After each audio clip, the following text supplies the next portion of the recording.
Bluebells of England. The bluebells are coming, oh ho, ho, ho, the bluebells are coming, oh ho. If you must sing, Percy, grumbled Douglas, can't you sing in tune? Anyway, our song's about carols, and mine's about bluebells. They're it's daft. Bluebells are flowers. Flowers can't come. They grow. My song isn't daft. Percy was indignant. It is then. I can find about bluebells. We've got a song called The Bluebells of Scotland.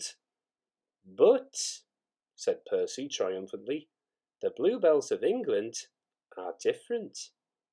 They're engines, and one of them's coming with his controller. Didn't you listen, he went on severely, to the fat controller telling us about it? I was away. Oh dear, I couldn't understand it all, but engines on the other railway aren't safe now. Their controllers are cruel. They don't like engines anymore. They put them on cold, damp sidings, and then, Percy nearly sobbed, they cut them up. You're right there, agreed Douglas. If I hadn't escaped, I'd have been cut up too. It's because of young diesels. They're all devils, he added fiercely. Fair play, Douglas, reminded Percy. Some are nice. Look at Rusty and Daisy.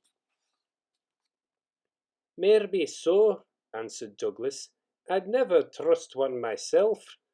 But what I cannot understand is all of your blather about bluebells.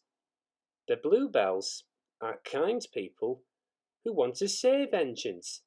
They've made a place in England called the Bluebell Railway. Engines can escape there and be safe, like me winning away here. Yes, Percy went on, just like that. If they're old or ill, a fitter makes them well.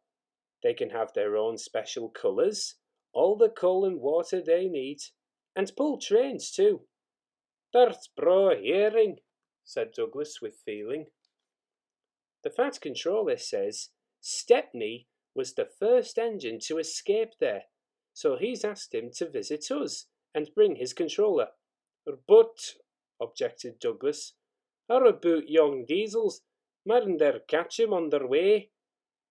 We thought so too, said Percy, but the fat controller says there's no danger of that. Stepney's a match for any diesel. Besides, his controller will take care of him.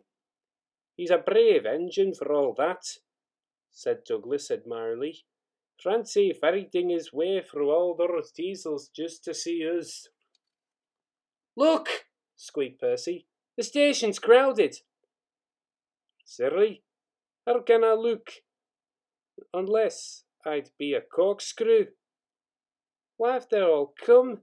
There's no train. But Percy was wrong. The signal dropped, and from far away an engine whistled.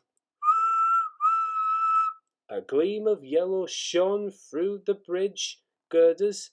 Here he comes, yelled Douglas. The two engines whistled excitedly in welcome. Replied Stepney, as with passengers and people waving and cheering, he puffed proudly through the junction on the last stage of his long journey.